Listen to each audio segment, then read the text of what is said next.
नमस्कार. ठाणे वर्तमानमध्ये मी नितीन बोरसे आपलं पुन्हा एकदा हार्दिक स्वागत करतो. सादर करीत आहोत आजच्या ठळक बातम्या.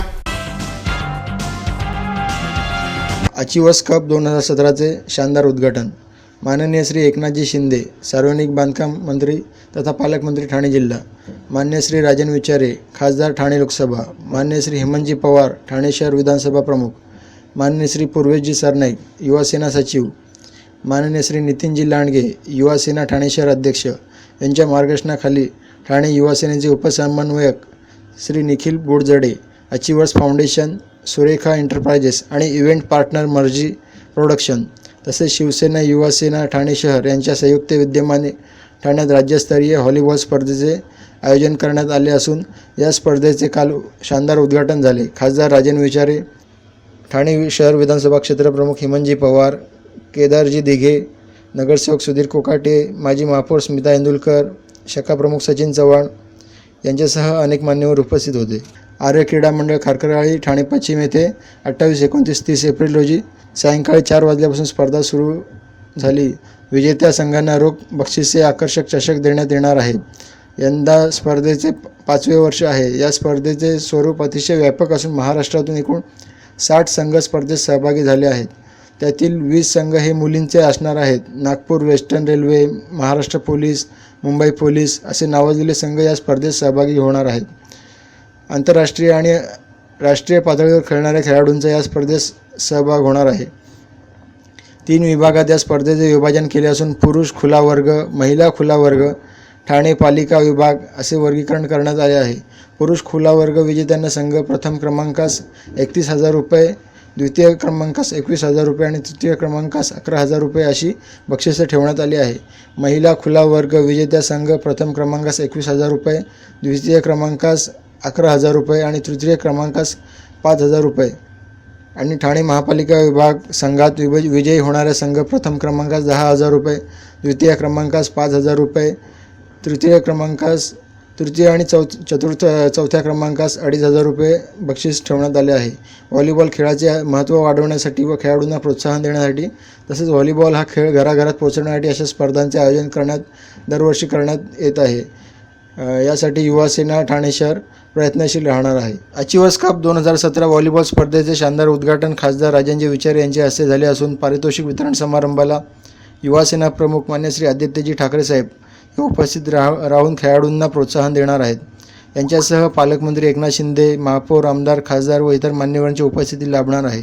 शिवसेना व युवासेना यांच्या माध्यमातून आज व्हॉलीबॉल स्पर्धा संपूर्ण महाराष्ट्रातून जवळजवळ 60 संघ इथे आलेले आहेत आणि याच्यामध्ये 24 संघ महिला संघ आहेत. मला वाटतं ठाण्यातली सर्वात मोठी स्पर्धा इथे भरलेली आहे.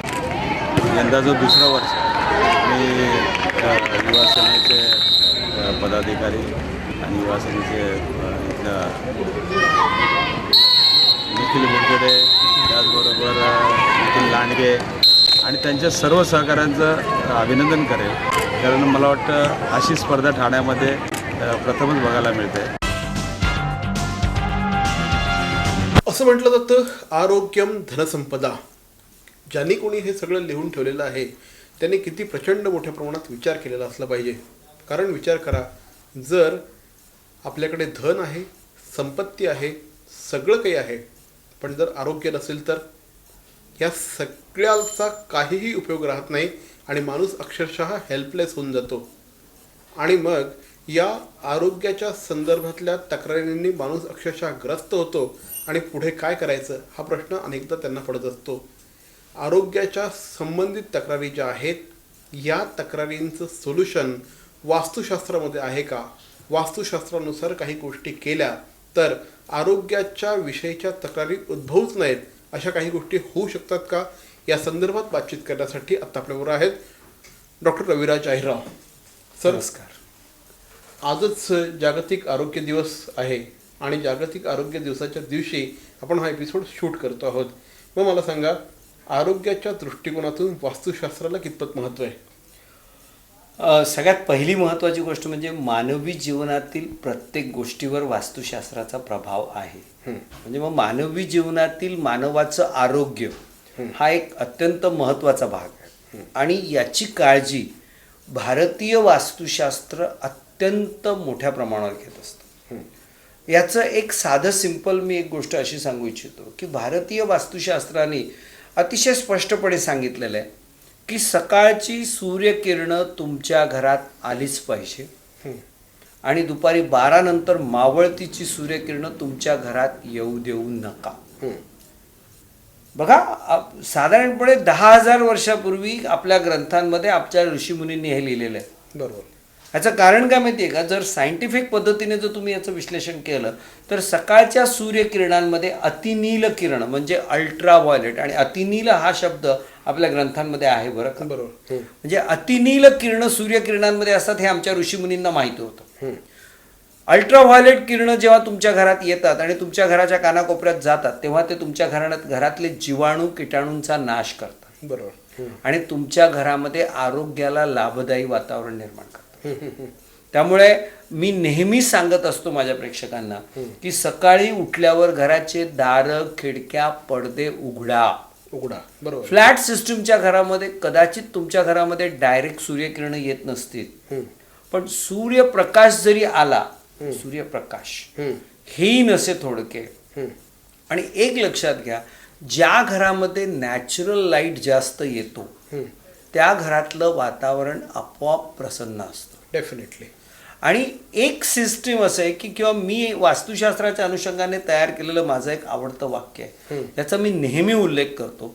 प्रसन्न वातावरणात प्रसन्न मानसिकता आणि प्रसन्न मानसिकतेमध्ये उत्कृष्ट कार्यक्षमता नक्की घडून येत असते. नक्कीच. त्यामुळे सकाळची सूर्यकिरण तुमच्या घरात आले, आरोग्याला शुद्ध वातावरण, दुसरीकडे प्रसन्न वातावरण, म्हणजे तुमचं शरीर आणि मन शुद्ध, प्रसन्न, आरोग्य चांगलं. एक्झॅक्टली.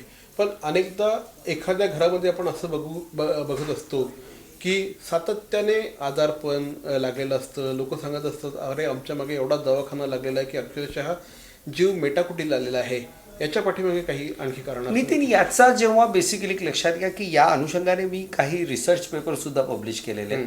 हजारो घरांच्या म्हणजे केस स्टडीचा अभ्यास करून त्याच्यावरून हे निष्कर्ष काढले. सगळ्यात पहिली महत्त्वाची गोष्ट म्हणजे जर तुमच्या घराचा ईशान्य दिशा म्हणजे नॉर्थ ईस्ट रिजन ही जर वास्तुशास्त्रदृष्ट्या योग्य असेल तर तुमच्याकडे पैसा येणं, आरोग्य चांगलं राहणं आणि तुमच्या मुलांची शैक्षणिक प्रगती या 3 गोष्टी होतात. म्हणजे आरोग्यासाठी ईशान्य दिशा म्हणजे सकाळची सूर्यकिरणं आली पाहिजे, नंबर 1.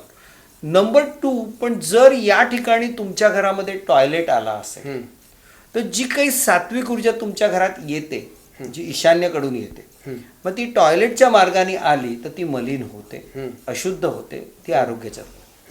ज्या घरामध्ये किंवा ज्या वास्तूमध्ये, आता वास्तू मी म्हणतो याचा अर्थ रेसिडेन्शियल, कमर्शियल, इंडस्ट्रियल ऑल, जिथे जिथे नॉर्थ ईस्टमध्ये वास्तुदोष आले तिथे आरोग्याच्या तक्रारी आल्याच पाहिजे. हा एक नियम आहे निश्चितपणे. पण ईशान्यचे वास्तुदोष म्हणजे सौम्य स्वरूपाच्या आरोग्याच्या तक्रारी, पण फ्रिक्वेन्सी जास्त. आज काय हेच होतंय, उद्या काय तेच होतंय, परवा काय, सौम्य आजार पण फ्रिक्वेन्सी जास्त. पण जर ईशान्यमध्ये पण वास्तुदोष आहे आणि आग्नेयमध्ये किचन नाहीये म्हणजे वास्तुदोष आहे, ह्या दोन्ही दिशांमध्ये जर एकाच वेळी वास्तुदोष आले तर गंभीर आजार नक्कीच आले पाहिजे. आता या ठिकाणी मी तुम्हाला सांगेल की इथे साधारणपणे 90% स्त्रियांचं प्रमाण जास्त. बरोबर. आणि जर ईशान्यमध्ये बेसिकली मी असं म्हणेन की टॉयलेट आला आणि जिना आला तर पुरुषांच्या आरोग्याच्या तक्रारी जास्त. सो हा जो प्रकार ईशान्य आणि आग्नेय या दोघांचा वास्तुशास्त्र, वास्तुदोष आणि आरोग्य, मी फक्त तुम्हाला एक रिक्वेस्ट करतो, ज्या वेळेस दिशांची नावं घ्याल ते इंग्लिशमधनं घ्या. इंग्लिशमध्ये नक्की घ्या. कारण हे जे आपण सगळं करतोय हे सगळीकडे पोहोचतं आणि मग ते म्हणजे मला पण ईशान्य कुठले मी मनातल्या मनात विचार करतोय. म्हणजेच याचा अर्थ नॉर्थ ईस्ट बिघडली तर सौम्य स्वरूपाचे आजार. Exactly. South east, north east आणि साऊथ ईस्ट दोन्ही बिघडल्या तर गंभीर आजार. नॉर्थ ईस्ट मध्ये स्टेअरकेस जिना आला तर पुरुषांच्या आरोग्याच्या तक्रारी. साऊथ ईस्ट मध्ये किचन नाही आलं तर महिलांच्या आरोग्याच्या तक्रारी जास्त. बरोबर. सो हे प्रमाण नक्की. निसर्गातल्या कणाकणात ईश्वराचा वास, फुला फुलातून दरवळणारा मोहक मंद सुवास, याच सुगंधातून वसे पूर्णत्वाचा ध्यास. देवभक्ती अगरबत्ती दे, आनंद हमखास. विविध सुगंधात उपलब्ध पितांबरी देवभक्ती अगरबत्ती आजच आणा घरात. बस बस रोक दो. कितने हुए भाई साहब? सर 55 रुपये. 55 रुपये. हाँ ये लीजिए. सर छुट्टे नहीं हैं. छुट्टी तो मेरे पास भी नहीं है. तो एक काम कीजिए सर, यूपीआई के किसी भी एप्लीकेशन से आप पे कर दीजिए. मेरा वर्चुअल आईडी पीछे लिखा हुआ है. अच्छा ओके ओके.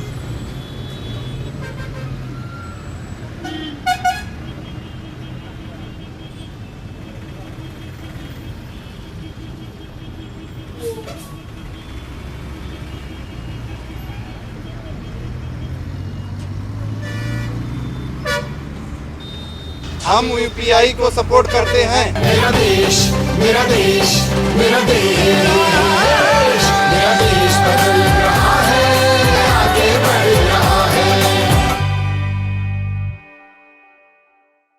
बॅरॉन मेल स्टुडिओचा लग्नसराई धमाका. 50% महासेल. किती? 50% महासेल. हो, कुठल्याही कपड्यांवर चक्क 50% ऑफ. बॅरॉन मेन स्टुडिओ ठाणेकरांच्या सेवेत पुन्हा एकदा नव्या रूपात, नव्या रंगात. अधिक व्हरायटी आणि तत्पर सेवेसह Baron men studio. Ethnic men's वेअरचे भव्य शोरूम.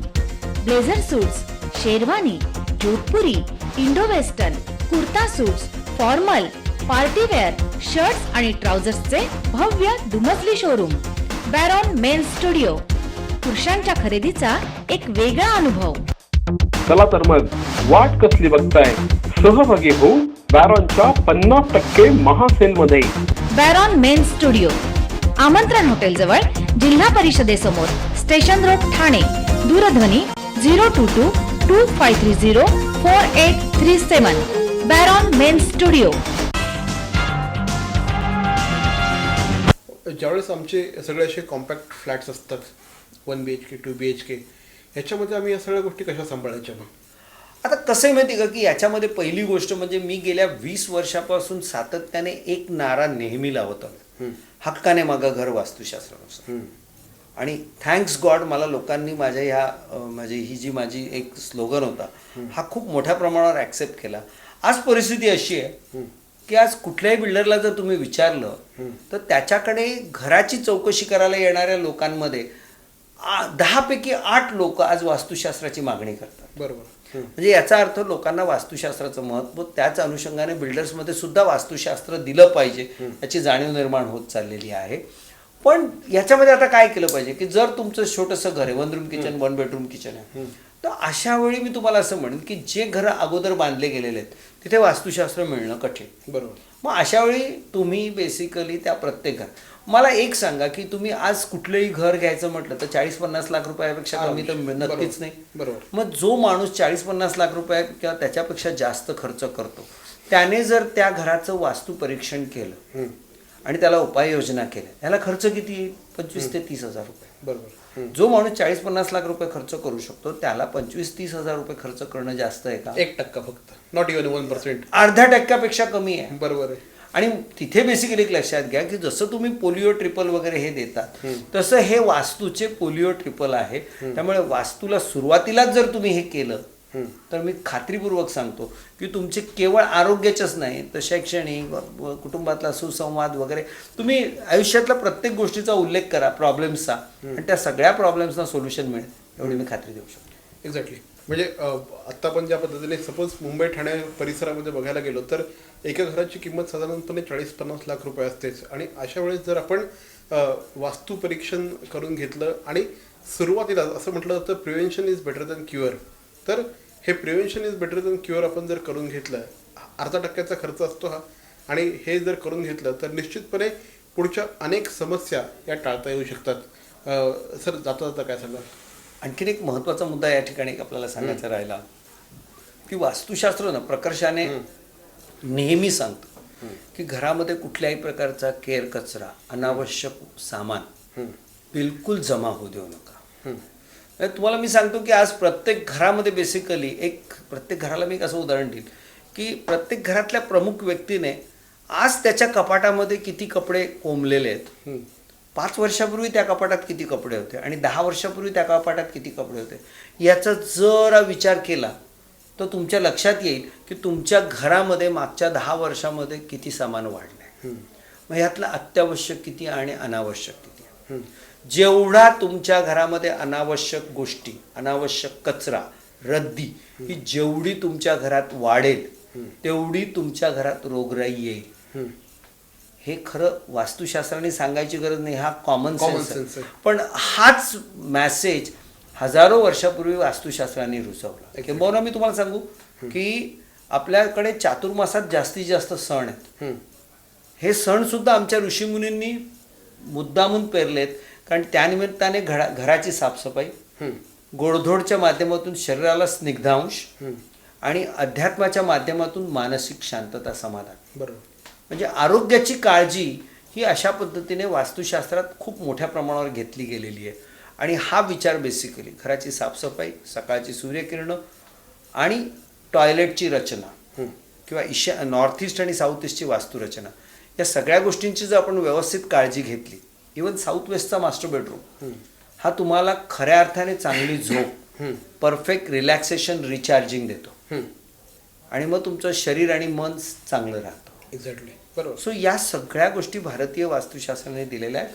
हा विषय, प्रत्येक विषय मी तुम्हाला सांगू का, अक्षरशः तास बोलता येईल एवढा आहे. बरोबर. पण आपल्याला कमीत कमी वेळात जास्तीत जास्त माहिती. एक्झॅक्टली. सो थोडक्यात वास्तुशास्त्र आणि आरोग्य यांचा अनन्यसाधारण संबंध आहे, एवढीच गोष्ट लक्षात.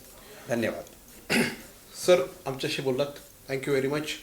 जसं मी सुरुवातीला म्हटलं होतं त्याच पद्धतीने पुन्हा एकदा तेच रिपीट करावं असं वाटतंय. आरोग्यम धनसंपदा, चान है तो जहान आहे. आरोग्य असेल तर आपण जगातलं प्रत्येक सुख भोगू शकतो, मात्र ते नसेल तर जगातलं प्रत्येक सुख हे आपल्यासाठी अब्रमण्यम ठरतं.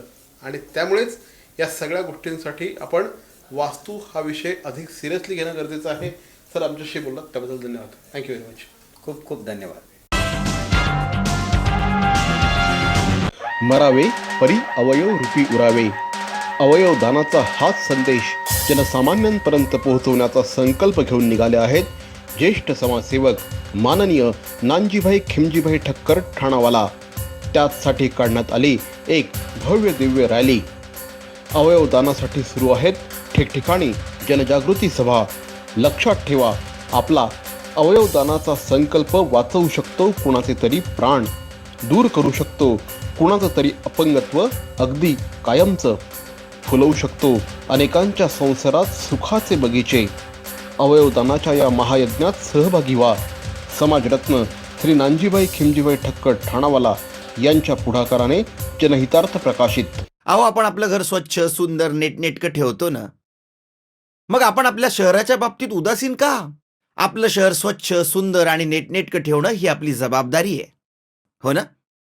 मग उचला फोन आणि विना परवाना होर्डिंग्स, बॅनर्स कुठे दिसले तर 1800-222-108 या टोल फ्री क्रमांकावर कळवा किंवा 7506946-155 या भ्रमणध्वनीद्वारे आपली तक्रार नोंदवा किंवा महापालिकेने तयार केलेल्या स्टार ग्रेड ॲप्लिकेशनद्वारे आपली तक्रार नोंदवा. त्याची दखल त्वरित घेतली जाईल. लक्षात घ्या, आपला छोटासा सहभाग आपलं शहर स्वच्छ, सुंदर आणि नेटनेटकं बनवू शकतो. जसं आपलं घर तसं आपलं ठाणे शहर.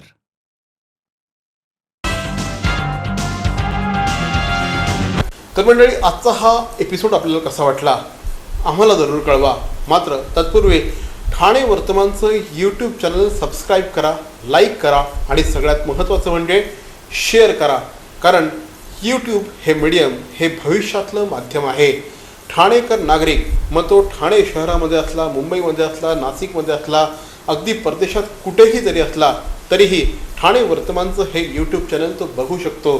त्यामुळे अगदी परदेशातले देखील अनेक ठाणेकर हे आज आमच्याशी कनेक्ट झाले आहेत.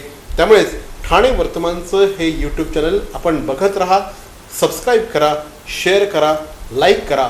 तोपर्यंत धन्यवाद. जय हिंद, जय महाराष्ट्र.